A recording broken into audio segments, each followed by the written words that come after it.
Kung valid ang ID mo, pero paulit-ulit pa ring failed ang Step 2 identity verification, may kailangan kang malaman ngayon. Hindi ito dahil may mali sa channel mo.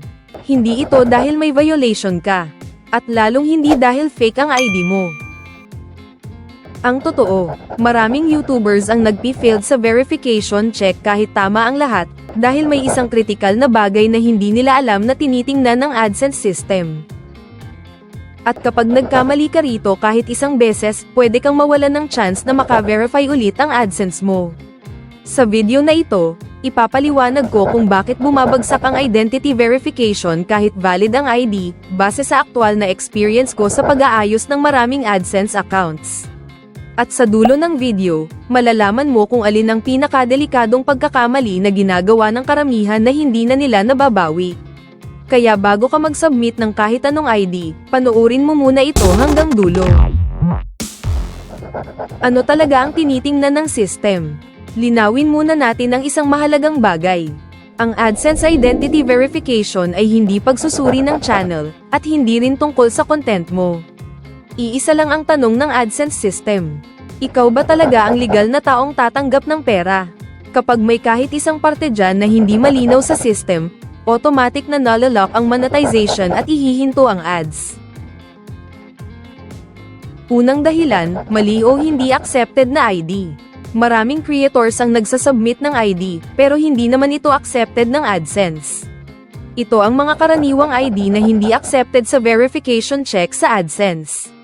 Barangay ID, PhilHealth ID, Company o School ID, Pag-ibig Loyalty Card, Temporary o Black and White na National ID, Photocopy o Printed ID, Expired Driver's License o Passport. Kahit legit ang ID mo, kung hindi ito kabilang sa accepted valid ID, automatic magpi-failed. Ikalawang dahilan, mali ang pagkuha ng picture ng ID. Ito ang pinakamadalas kong nakikitang dahilan, kung bakit bumabagsak ang verification kahit tama na ang ID. Sa experience ko, maraming submissions ang rejected, dahil lang sa maling kuha ng picture. Ganito dapat ang tamang isasubmit na ID photo. Malinaw at hindi blurred. Nababasang maayos ang lahat ng text. Walang putol o tabas. Kita ang apat na corners ng ID. Front at back ang kuha, maliban sa passport. Walang glare, shadow, filter, o edit. Hindi sapat na valid ang ID, dapat malinaw din itong isasubmit. Ikatlong dahilan, edited o tampered ID. May iba namang nag-e-edit ng ID.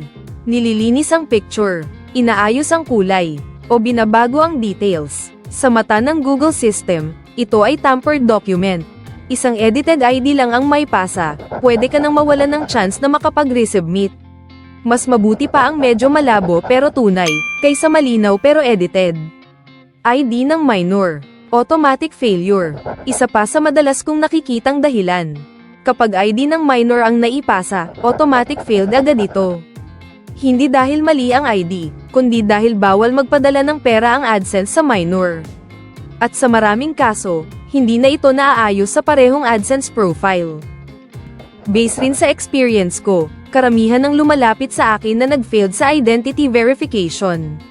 At kadalasan, nagsimula ito sa maling pagpili sa online verification. May mga creators na nagsasucceed doon, pero kapag nag-fail ka, madalas one-time chance lang iyon. Dito nagsisimula ang panic submit at tuluyang makaranas ka na ng identity verification failed sa iyong AdSense agad-agad at mawawalan ka pa ng chance na makapag-verify ulit. Kaya ang tanong ngayon ay ito. Alin ba ang mas ligtas na piliin, online verification, o pag-submit ng valid ID at maghintay ng mailed PIN? Sa Part 3 series na ito, ipapakita ko step by step kung paano gawin ng tama ang identity verification gamit ang Submit ID plus Mail PIN. Ito mismo ang prosesong ginagamit ko sa pag-aayos ng mga accounts.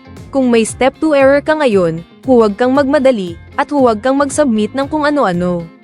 Panoorin mo ang Part 3 para hindi mag-stop ang monetization mo. Mag-subscribe sa Diyosa Pearl Vlogs para sa malinaw at tamang gabay para sa nagsisimulang YouTube creators. Hanggang sa muli mga ka-Diyosa. God bless sa ating lahat. Bye-bye! Subscribe now